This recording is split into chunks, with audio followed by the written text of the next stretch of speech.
स्वागत है मेरे यूट्यूब चैनल पे। मैं हूं एक कश्यप, एक महत्वपूर्ण इन्फॉर्मेशन के साथ। जिस गजट का इंतज़ार, जिस नोटिफिकेशन का इंतज़ार केंद्रीय कर्मचारी कर रहे थे, जिनकी संख्या लगभग 23 लाख के आसपास में है, जो राज्य कर्मचारी कर रहे थे जिनकी संख्या लगभग 90 लाख के आसपास में है, वह केंद्रीय और राज्य कर्मचारी जो लोग नेशनल पेंशन सिस्टम से आच्छादित थे, उनके लिए एक दूसरा जो विकल्प यूनिफाइड पेंशन स्कीम का जो खुला था, आज भारत सरकार ने फाइनल इस पर अपने गजट को प्रकाशित किया है। और आज इसी टॉपिक पे बात करेंगे कि ये गजट कितना महत्वपूर्ण है एनपीएस से यूनिफाइड पेंशन स्कीम में जाने के लिए। जहाँ तक अभी आप देख रहे होंगे कि जो पहले एनपीएस पीएफ आरडीए के द्वारा जो संचालित होता था, क्या अब आपको पीएफ आरडीए से अलग होना पड़ेगा? क्या अब आप पीएफ आरडीए को छोड़ देंगे, या आप एनपीएस में बने रहेंगे, या यूनिफाइड पेंशन स्कीम में आप मूव कर जाएंगे? अब यहाँ पे आपके पास दोनों ऑप्शन है, आप एनपीएस या यूपीएस में से दोनों किसी एक को चुन सकते हैं। देखेंगे इस नोटिफिकेशन में कि यह केंद्रीय कर्मचारी और राज्य कर्मचारी जो एनपीएस से आच्छादित है उनके लिए कितना ये बेनिफिट देने वाला है, या ये सच माने तो एनपीएस से भी बुरा है। चलिए आज इसकी शुरुआत करते हैं, क्योंकि ये फाइनल गजट है और पूरा ये नोटिफिकेशन आ चुका है। आप देख सकते हैं the gazette of India, Bharat का राजपत्र, जो 24 जनवरी 2025 को ये अधिसूचित किया गया है। तो इस वीडियो को आप लास्ट तक जरूर देखिएगा, क्योंकि अगर आप बीच में स्किप करते हैं तो इसका बहुत सा मुख्य पार्ट आपको छूट जाएगा, क्योंकि इसका अंतिम सेकेंड तक विश्लेषण चलेगा। अगर आप नए जुड़े हैं तो चैनल जरूर सब्सक्राइब करके बेल आइकन को दबा दीजिएगा। वीडियो अच्छा लगेगा तो जरूर लाइक कीजिएगा, क्योंकि आगे भी हम यूनिफाइड पेंशन स्कीम संबंधित बात पे चर्चा करेंगे कि क्या इससे संबंधित बातें और निकल कर आ रहे हैं। सुझाव कमेंट में लिखिएगा। चलिए शुरुआत करते हैं यूनिफाइड पेंशन स्कीम। और ये जो केंद्र सरकार इसे जो लागू की है, जिसमें कह रही है कि सुनिश्चित भुगतान, सुनिश्चित पेंशन की गारंटी हम लेंगे। पहले इसके 5 पॉइंट पहले ही केंद्र सरकार जारी कर चुका था, लेकिन जो पूरा एकदम इसका एक खाका, इसका जो एक ड्राफ्ट इस वीडियो में आपको देखने को मिलेगा कि कैसे खाका तैयार किया गया है आपकी यूनिफाइड पेंशन स्कीम को लेकर। सबसे पहले देखिए यहाँ पे जो एकीकृत पेंशन योजना पर जो केंद्र सरकार बात कर रही है, यहाँ पे जो बात मेंशन किया है हम लोग देख लेंगे क्या लिखता है। ऐसे कर्मचारी पर लागू होगा जो राष्ट्रीय पेंशन प्रणाली के अंतर्गत आते हैं और जो राष्ट्रीय पेंशन प्रणाली के अंतर्गत इस विकल्प को चुनते हैं। यानी भारत में बहुत सारे पेंशन प्रोग्राम चल रहे हैं, ओपीएस चल रहा है, एनपीएस है, अब नया यूपीएस आ गया, संगठित क्षेत्र के कामगारों के लिए ईपीएस है।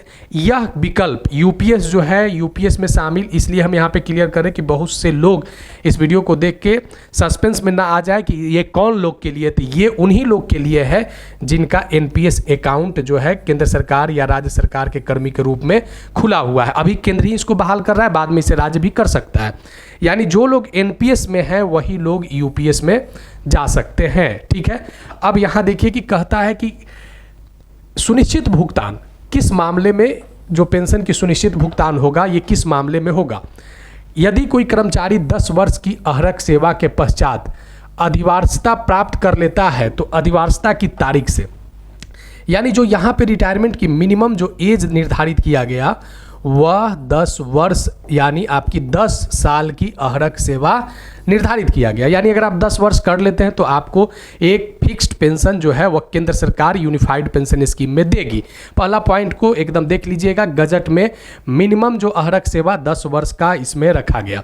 अब आइए देखिए इसका एक क्लाउज है ख, इसमें कहता है कि केंद्रीय सिविल सेवा वर्गीकरण नियंत्रण अपील नियम 1965 के अंतर्गत शासित नहीं है। अगर इस प्रावधान के अंतर्गत एक कर्मचारी सेवानिवृत्त करने के मामले में सरकार द्वारा ऐसी सेवानिवृत्ति तारीख से, जब वो तारीख को सेवानिवृत्त हो जाता है तो उसको एक न्यूनतम पेंशन और न्यूनतम अहरक सेवा के तहत उसे प्रदान किया जाएगा। अब यहाँ पे एक और मसला देखिए जिस पर बात चल रहा था कि इसमें कुछ बदलाव होना चाहिए। कह रहा है कि 10 वर्ष अगर आपकी न्यूनतम अहरक सेवा है तो यूनिफाइड पेंशन स्कीम में आपको पेंशन दिया जाएगा, लेकिन कहता है कि 50% पेंशन के लिए आपको जो अहरक सेवा चाहिए वो 25 वर्षों का चाहिए। यहाँ पे लोगों की डिमांड थी कि 20 वर्ष इसे किया जाए। ये 25 वर्षों की अहरक सेवा के पश्चात अगर आप स्वैच्छिक सेवानिवृत्त लेते हैं, देखिए एक मसला वीआरएस का भी है, अगर आप स्वैच्छिक सेवानिवृत्त लेते हैं तो यदि सेवा अवधि अधिवार्षता तक जारी रहेगी तो उस तारीख से जब कर्मचारी अधिवार्षता प्राप्त कर लेते हैं सेवा से हटाने पर, बर्खास्तगी पर, कर्मचारी के इस्तीफा के मामले पर सुनिश्चित भुगतान उपलब्ध नहीं होगा, ऐसे मामलों में एकीकृत पेंशन का विकल्प लागू नहीं होगा।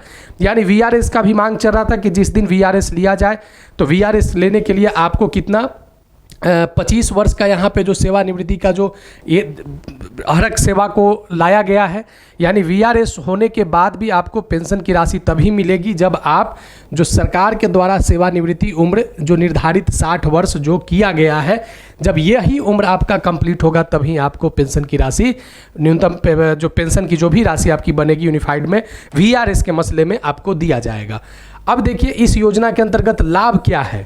इस योजना के अंतर्गत लाभ ये है कि पूर्ण सुनिश्चित भुगतान के लिए आपको सेवानिवृत्ति के तुरंत पहले 12 मासिक औसत मूल्य वेतन का 50% होगी और पूर्ण सुनिश्चित भुगतान के लिए न्यूनतम 25 वर्ष का अहरक सेवा देय होगा। यानी आप केंद्र सरकार के अगर एम्प्लॉय हैं, एनपीएस में अगर आप कवर है तो 50% पेंशन पाने के लिए आपको 25 साल की अहरक सेवा जरूरी है और ये 50% किस आधार पर मिलेगा, औसत मूल वेतन की गणना पर।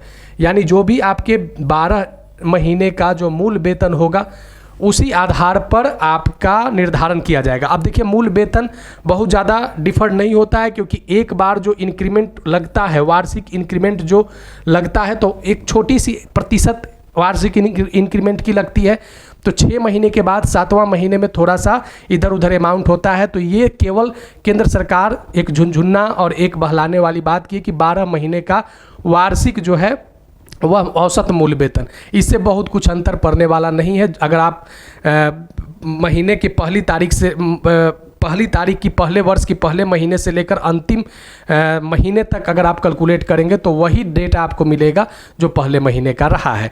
तो यहाँ देखिए उसके बाद कहता है कि कम अहरक सेवा की अवधि के मामले में अनुपातिक भुगतान स्वीकार्य होगा। यानी जो 10 साल से लेकर 24 साल 11 महीना जो आप देख रहे हैं, 11 महीना 29 दिन का अगर आप सर्विस के बीच में अगर काम किए हैं, यानी आप 25 साल नहीं कंप्लीट किए हैं, तब आपको क्या मिलेगा, रेशियो पेंशन का आप हकदार होंगे। यानी कि कोई व्यक्ति 10 साल किया, कोई 12 साल किया, कोई 15 साल किया, कोई 17 साल किया, 25 आप नहीं कर पाए हैं, 25 से अगर एक दिन भी कम है तो आपको रेशियो के आधार पर आपकी अहरक सेवा पर पेंशन मिलेगा। ये बातें कह रहा है। अब लेकिन कह रहा है कि 10 साल या उससे अधिक अहरक सेवा के पश्चात सेवानिवृत्ति होने पर 10,000 रुपया न्यूनतम गारंटी युक्त भुगतान सुनिश्चित किया जाएगा। ये सभी 7th पे कमीशन के आधार पर बातें चल रहे हैं। न्यूनतम 25 वर्ष के अहरक सेवा के पश्चात वीआरएस के मामले में सुनिश्चित भुगतान उस तारीख से शुरू होगा जिस तारीख को कर्मचारी सेवा में जारी रहते हुए अपनी अधिवार्यता प्राप्त कर लेता है। इसी बात पे हमने बात किया कि जब तक 60 वर्ष नहीं तब तक आपकी पेंशन वीआरएस में नहीं मिलेगी। आइए देखिए आगे वाले पॉइंट पे। आगे वाले पॉइंट पे क्या कहता है कि अगर पेंशन धारक की अगर मृत्यु हो जाती है, अगर पेंशन धारक की मृत्यु हो जाती है तो उसके पारिवारिक पेंशन के रूप में पति या पत्नी में से कोई भी अगर एक जीवित है, स्पाउस, अगर पति पेंशन का हकदार था और उसका निधन हो जाता है तो उसकी पत्नी को 60% पेंशन दिया जाएगा, स्पाउस को दिया जाएगा पारिवारिक पेंशन के रूप में। लेकिन ये जो पेंशन की जो भी अभी हमने बात किया, अनुपातिक पेंशन, न्यूनतम पेंशन या 50% पेंशन या पारिवारिक पेंशन, इस पर महंगाई राहत, सुनिश्चित भुगतान, पारिवारिक भुगतान जैसा भी मामला पर उपलब्ध होगा और महंगाई राहत की गणना सेवारत कर्मचारियों पर लागू महंगाई भत्ते की तरह की जाएगी। महंगाई राहत केवल भुगतान शुरू होने पर ही देय होगा। अब यहाँ जो आप देखते हैं कि वर्ष में 2 बार आपकी महंगाई जॉब के दौरान अगर आप सरकारी कर्मी हैं तो आपको 2 बार बढ़ता है महंगाई भत्ता। उसी तरीके से डियरनेस रिलीफ आपको वर्ष में 2 बार, जब भी सरकार का जो प्रतिशत रहे वह 2 बार आपको महंगाई भत्ता भी यहाँ पे आपके पेंशन की राशि पर सरकार जो है इंक्लूड किया है, शामिल किया है। अहरक सेवा के प्रत्येक 6 महीने पर मासिक परलब्धि यानी मूल वेतन प्लस महंगाई भत्ते की 10% के दर से अधिवार्यता पर एक मुश्त भुगतान की अनुमति दी जाएगी। यह एक मुश्त भुगतान सुनिश्चित भुगतान की मात्रा को प्रभावित नहीं करेगा। अब यहाँ पे देखिए इस चीज़ को ज़रा समझिए, यही आपकी रिटायरमेंट की राशि है। पहले भी इस बात पे चर्चा चला था कि जो मूल वेतन और जो मूल वेतन और महंगाई भत्ता का 10% की राशि, बेसिक और डीए की जो राशि बनेगा उसका 10% की राशि के दर से अधिवार्षता पर एक मुश्त भुगतान की अनुमति दी जाएगी। जैसे अगर एक बात यहाँ पे देखें कि अगर आपने 20 वर्ष सर्विस किया है, यानी इसमें आपने 6 महीना, यानी प्रत्येक 6 महीने की पर जो 1/10वां बनेगा हिस्सा, वही हिस्सा आपको सेवानिवृत्ति पर दिया जाएगा। इसका मतलब कि आपको जो 40 ऐसे महीने 6 महीने मिले हैं जब आपको 20 वर्ष कंप्लीट करने में लगा है, यानी आपको 1/10 जो भी छठा महीना का 1/10 बनेगा आपके 20 साल के सर्विस के दौरान टोटल पैसे को जोड़ कर दिया जाएगा। लेकिन कहता है कि यह एक मुश्त भुगतान सुनिश्चित भुगतान की मात्रा को प्रभावित नहीं करेगा। अब ये सुनिश्चित भुगतान की मात्रा क्या है? सरकारी सेवकों को बहुत सारे ऐसे और बेनिफिट्स मिलते हैं, चाहे वो ग्रेच्युटी का हो, अर्न लीव का हो या अलग और फंड में जो पैसे जमा कराए जाते हैं, तो वे सभी पैसे एक मुश्त भुगतान के सुनिश्चित में इसको ऐड नहीं किया जाएगा। यहाँ पे अब जो भी आपका अमाउंट लमसम बनता है, अब देखिए यहाँ पे आगे वाले पॉइंट में कि एकीकृत पेंशन योजना के विकल्प के अंतर्गत 2 निधियाँ मिलाकर 2 फंड बनेंगे। कर्मचारी के अंशदान उसी के बराबर केंद्र सरकार का अंशदान एक व्यक्तिगत कॉर्पस में। आप इस मसले पर अब फंस गए। कैसे फंसे? यहाँ पे अभी आप 10% कर रहे थे, केंद्र सरकार 14% कर रही थी, टोटल कॉर्पस 24% का बन रहा था। एनपीएस में कॉर्पस बहुत बड़ा हो रहा था। अब क्या कह रहा है कि कर्मचारी का अंशदान और उसी के बराबर केंद्र सरकार के अंशदान के साथ एक व्यक्तिगत कॉर्पस और केंद्र सरकार के अतिरिक्त अंशदान के साथ एक पूल कॉर्पस। अब ये देखिए, ये पूल कॉर्पस क्या है? ये पूल कॉर्पस में अब इस फंडा को जरा समझिएगा। केंद्र सरकार कही थी कि 10% आपका वेतन और बेसिक और डीए से और 18.5% हम देंगे, लेकिन ये दोनों को अगर आप जोड़ देंगे तो 28.5% होगा। लेकिन ये 28.5% आपके खाते में जमा नहीं होंगे। आपके खाते में जमा होगा कितना? 20%, यानी 10% आपका और 10% केंद्र सरकार का, तो 8.5% कहाँ गया? ये 8.5% ही कहलाया पूल कॉर्पस। अब ये पूल कॉर्पस का डंका केंद्र सरकार क्या कहकर बजा रही है? ये बजा रही है कि जो 25 साल से कम सर्विस किए हैं और जो जिन्होंने 10 वर्ष से ज़्यादा सर्विस किया है और इनके पेंशन के लिए कॉर्पस नहीं बन पा रहा है, तब यही जो पूल कॉर्पस है 8.5% का जो फंडा है, यही 8.5% के यानी आपके जमा फंड से दूसरे किसी को पेंशन की राशि तय की जाएगी, जो अनुपातिक पेंशन कहलाई है। अब देखिए यहाँ पे आगे, कर्मचारियों का अंशदान मूल वेतन महंगाई भत्ता का 10% होगा और केंद्र सरकार भी मूल वेतन और महंगाई भत्ता का 10% व्यक्तिगत कॉर्पस में जमा करेगा। यूपीएस में का सबसे अगर कहें तो यही सबसे निगेटिव पॉइंट है अभी तक देखने में जो मिला यूनिफाइड पेंशन स्कीम में, कि आपकी कॉर्पस कैसे कम हो गए। अब यहाँ देखिए, आप एक चीज़ को मान के चलिए, आप डिसाइड अंतिम समय तक कर ही नहीं पाएंगे कि एनपीएस अच्छा है या यूपीएस अच्छा है। ये काफ़ी संघर्ष वाली स्थिति हो जाएगी केंद्रीय कर्मचारियों को और भविष्य में राज्य कर्मचारियों को कि एनपीएस अच्छा है या यूपीएस, क्योंकि एनपीएस में कॉर्पस फंड बहुत बड़ा है। अब देखिए, केंद्र सरकार उन सभी कर्मचारियों को अनुमानित 8.5% मूल वेतन महंगाई भत्ता के अतिरिक्त अंशदान की व्यवस्था करेगी और यही पूल कॉर्पस के स्थान पर एकीकृत पेंशन योजना का विकल्प को जो चुना है, अतिरिक्त अंशदान एकीकृत पेंशन की सुनिश्चित भुगतान में सहायता करेगी। अब यहाँ पे देखिए कि जो कर्मचारी केवल व्यक्तिगत कॉर्पस के लिए निवेश के विकल्प को अपना सकते हैं, यहाँ पे एक डिफ़ॉल्ट पैटर्न को भी लागू किया गया है। ठीक है, ये सब बात पे फिर हम नेक्स्ट वीडियो में चर्चा करेंगे। लेकिन यहाँ पे देखिए कि उन कर्मचारी के संबंध में जो यूपीएस परिचालन के तारीख से पूर्व सेवानिवृत्त हुए हैं। अब ये मुद्दा को जरा समझिएगा। जैसे यूपीएस कब आ रहा है? यूपीएस आ रहा है 1 अप्रैल 2025 को। अब 1 अप्रैल 2025 और एनपीएस केंद्र में कब से लागू है? 1 जनवरी 2004 से।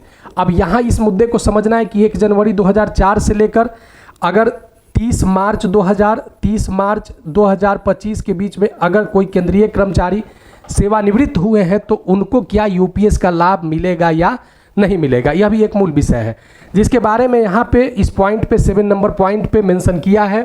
क्या मेंशन किया है कि उन कर्मचारियों के संबंध में जो यूनिफाइड पेंशन के परिचालन की तारीख से पूर्व सेवानिवृत्त हुए हैं और जो एकीकृत पेंशन का विकल्प को चुनते हैं, तो कि टॉपअप राशि उपलब्ध कराने के लिए तंत्र का निर्धारण करेगा। अब ये तंत्र को जरा समझिएगा। आप मान के चलिए कि रिटायर हो गए, आपने पैसा एनपीएस का ले लिया। अब टॉपअप राशि जो बात की जा रही है, इसको यानी केंद्र जो आपने एनपीएस के तहत जो पैसे लिए हैं, यानी केंद्र सरकार का जो अंशदान रहा है, यानी आपको भविष्य में जब आप उसे रिटर्न करेंगे तभी आपको यूपीएस मिलेगा। ये तय हो चुका है कि अगर 1 जनवरी 2004 से लेकर अगर 1 अप्रैल 2025 के बीच में भी अगर आप सेवानिवृत्त हैं तो फाइनल है कि आपको यूनिफाइड पेंशन स्कीम का लाभ मिलेगा। ये पॉइंट क्लियर कर चुका है। अब रही बात आपको टॉपअप राशि लौटाने की। एकीकृत पेंशन योजना के विकल्प को परिचालन करने की प्रभावी तारीख एनपीएस के अंतर्गत केंद्र सरकार के विद्यमान कर्मचारी के साथ साथ केंद्र सरकार की भावी कर्मचारी जो एनपीएस के अंतर्गत या तो यूपीएस के विकल्प का चयन कर सकते हैं या यूपीएस पेंशन योजना के बिना एनपीएस में भी वो बने रह सकते हैं। ये केंद्र सरकार के कर्मचारियों के लिए एक बार का चांस दिया जाएगा, जो आप एक बार इसे कर सकते हैं, चेंज कर सकते हैं, या तो आप जिसमें आपको रहना है यूपीएस में रहें या एनपीएस में रहें। अब देखिए यहाँ पे कि राष्ट्रीय पेंशन प्रणाली के अंतर्गत कवर किए गए प्रत्येक कर्मचारी जिन्होंने एकीकृत